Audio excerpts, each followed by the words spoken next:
Good day, I am Manala Hardin, ID 123, and I'll be teaching a topic under Kaling 1 Long Quiz 2, getting the derivative of trigonometric functions. So, let's get started.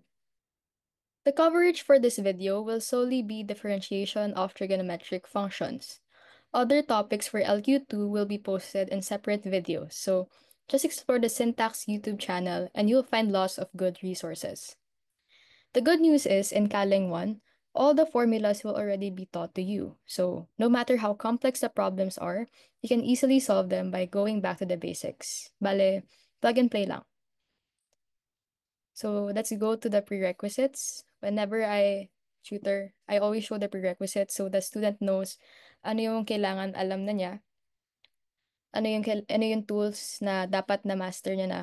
Kasi gagamitin niyo to in solving the problems later on. For this topic, though, you just need to remember the following: trigonometric functions from fund math, and your past few topics in Kaling 1. So there's the properties of differentials, general power formula or chain rule, and implicit differentiation. Nandiyan naman na lahat yan eh. I think the challenge in Kaling 1 will just be remembering them all, knowing which formula to use, and doing the steps properly. Yan, kasi maraming nadadali sa arithmetic. And as much as umaasa tayo sa partial points, I'm here to help you get that full credit. So, let's take the derivatives of basic trigonometric functions. So, let's list them down here. Siguro in high school, you were introduced to it na parang ganito. D over dx of sine x is equal to cosine x. Pero syempre, we're in college na. And so, we're gonna elevate this definition a bit by changing a few things. We're gonna make it sine u is equal to cosine u du over dx. So what happened? Kasi yung x kanina is just a variable eh. Pero right now, we're considering what if there's another function inside of a trigonometric function. From this point on, yung u is we use it for this means any function. This can mean any function. Okay. So using the chain rule, magiging ganito siya. Kasi uh you got the derivative of sine u, that's cosine u. Then you got the derivative of what's inside, so that's du over dx. Let's move forward. How about the other ones? So I'll list them down here. So I sped up that part, and ito yung mga kailangan nyo lang tandaan in trigonometric functions. Uh, ano yung notice nyo dito? Well, it's up to you kasi how you're gonna memorize it. You can use mnemonics, kayo bahala. Pero I'd like for you to notice yung mga functions start sa C. So that's cosine, cosecant, and cotangent. Notice the negative signs. So be careful when you evaluate them later on. So you can take a screenshot of this if you still don't have this in your notes. And again, you'll have to memorize all of this, unfortunately. So as the video progresses, I won't be flashing this para masanay kayo na, i-memorize pala namin yan. So let's move forward and go to the first illustrative example. So ito, medyo warm up pa lang. It's relatively easy. I hope you can solve along with me and not just watch the video. Someone once told me that learning is not a spectator sport, so get in the game. Come practice with me and let's solve this together. So hindi laging x yung independent variable natin. It can be any letter, actually. Now, how will you solve this? Ano yung pinakamalaking function dyan? That's the secant. Yung, ito, nakapaloob lang siya. So we can treat this as our u. This is essentially secant u, right? Where u is this thing. And if you get the derivative of secant, refresher lang yung sa kanina, that is secant u tangent u du over dx. So again, plug and play lang. So just do that. So yung y prime natin is equal to secant of itong buong u squared plus 23 tangent of pi t squared plus 23 times du over dx. So times d over dx of whatever u is. What is our u there? Our u is pi t squared plus 23. Hello, I'm Editor CJ. I apologize for cutting into the discussion, but I just wanted to make a slight correction. In the succeeding examples that our lovely tutor Anala will be solving, the variables used was t, which means that we are differentiating the function with respect to t. Hence, our derivative operator should be d over dt instead of d over dx. This is an important thing to remember in the future, especially in partial differentiation, wherein you will be differentiating with various independent variables, and whichever variable you're differentiating should be the variable in the denominator of the derivative operator. That's all, and enjoy the rest of the video. So let's continue evaluating this problem. And I'm just gonna copy this part since it's the same. Then, ano yung derivative nito? So recall yung uh, getting the derivative of sum and difference. In this case, sum siya kasi may plus sign dyan. So get the derivative of this, get the derivative of that, then add them together, right? So ano yung derivative nitong pi t squared? Pi is just a constant, so pwede mo siyang ilabas. Then t squared, you're gonna bring down the 2, right? So that's gonna be 2 pi. Then t, 2 minus 1 is just 1. Then plus 23. 23 is just a constant. So its derivative is just 0. You technically can put 0 plus 0 there, but you can just omit it. Then we already have our answer. Let's just rearrange it a bit so it looks quite nicer. So that's 2 pi t, then this whole thing.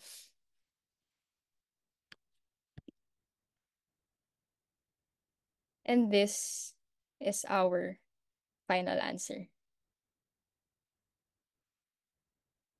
Di ba mabilis lang? Let's move on to our next example. So, medyo increasing in difficulty. Ito. Yan. Sa susunod, ano yan? Isang line na lang yan if you're gonna solve it. Like, with lots of practice, you don't have to do it like like this, na iniisa nyo yung d over dx. Pero syempre, for now, let's try to take things slow and solve it step by step so you have a strong foundation. Let's continue. So, dito, uh, apart from the function na ikunin mo yung derivative, you have a value here. So it's asking you to find the slope, because the derivative is essentially the slope, at a specific point where t is equal to pi. So what we're gonna do, our game plan will be just get the derivative function of this of f of x, then plug pi to the resulting equation. So let's do that. So f prime of x, another notation in indicating the derivative. So ano to? Yung sign yung malaking function dyan. And this, we can let this be u, right? It's just u. Nakapaloob yung u dun sa loob ng sine function. So, it can just be like sine u. Diba? Same form siya. And if you get the derivative of that, that's just cosine u du over dx. So, let's apply this one. Baba natin ng onte. So, that's just cosine, whatever u is, cosine t over 2 times du over dx times d over dx of u, which is cosine t over 2.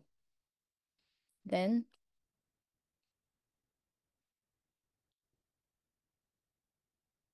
what's the derivative of cosine t over 2? Well, you can treat this as your u, okay? So, it's just gonna be like cosine u, diba? Cosine, then this is the whole thing's u. So, d over dx of cosine u, if you recall, is just sine u du over dx. So, let's apply that one. Magiging negative sine d over 2, then d over d times d over dx of whatever your u is, which in this case is t over 2. And this is the penultimate step already. Oops. Mali yata yun. There.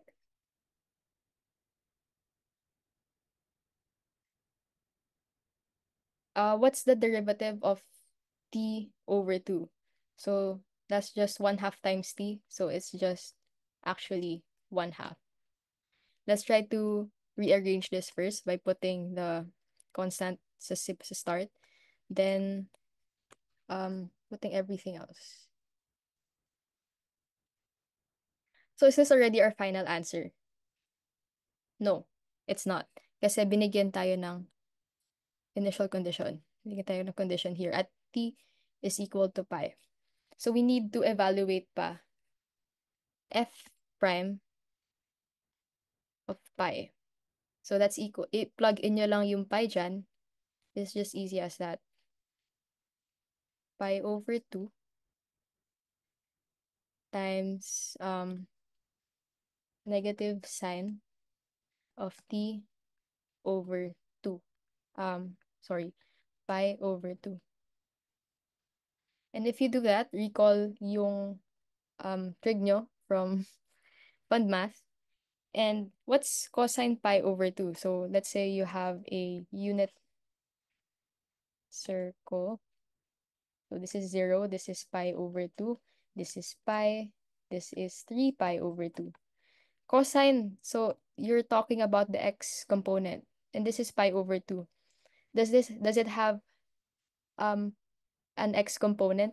No, it doesn't. So that's 1/2 cosine of 0 times negative sine pi over 2. Sine pi over 2 is right here, and sine. So dapat y component rather. So 1 dapat yan. Pero since may negative, that's gonna be negative 1. So what's cosine 0? This is 0. And cosine, you're talking about the x component. And yung x component niyan is 1. So that's just 1/2 times 1 times negative 1. So our answer for this is simply negative 1/2. So I hope medyo na-recall nyo yung trig functions nyo in that example. Let's move on to our third example. Ayan. So um the complexity is starting to increase. And first step lagi in solving problems like this is to not get intimidated. Kasi remember that you can push through it successfully by going back to the basics. So just take a deep breath, then start solving. Okay. So how are we gonna do this?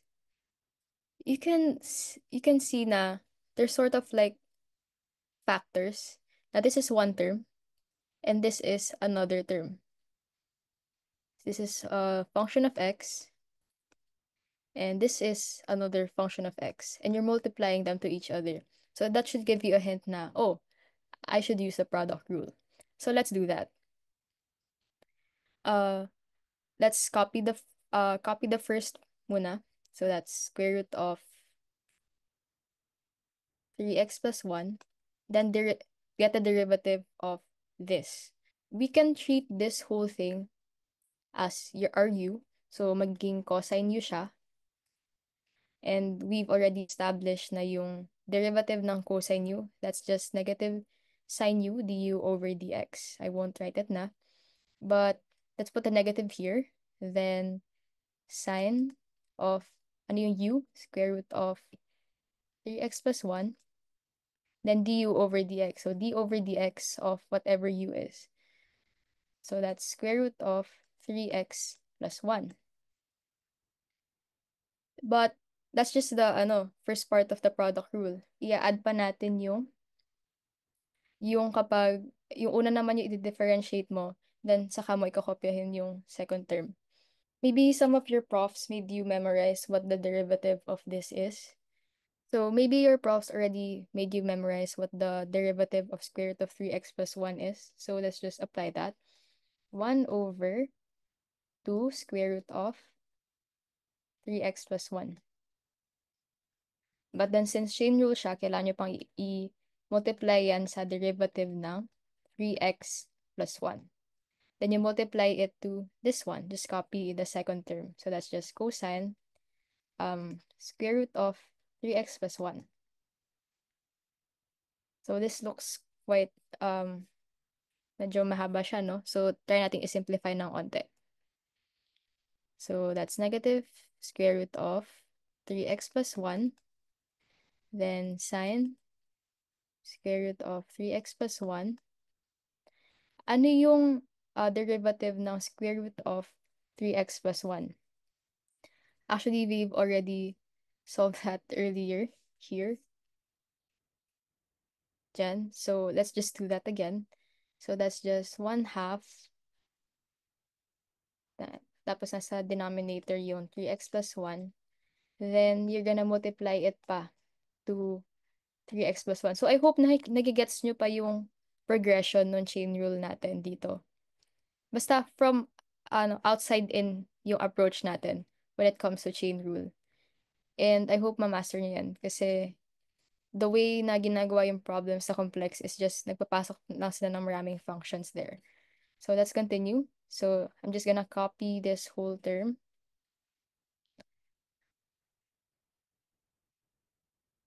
Then ano yung derivative d over dx of 3x plus 1?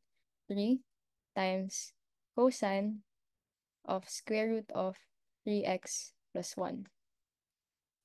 Let's simplify. Meron pa tayong hindi na-evaluate na derivative. So, let's do that.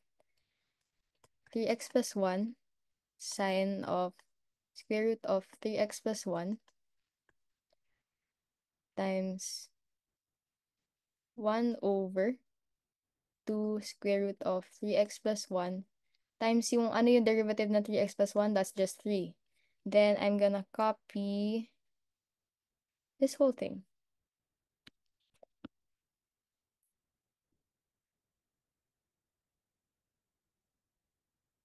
Plus.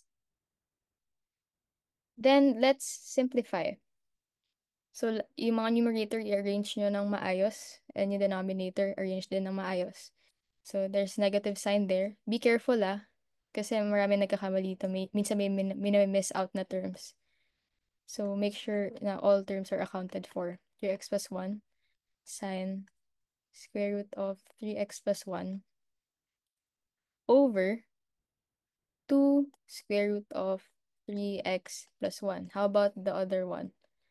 3 cosine of square root of 3x plus 1 over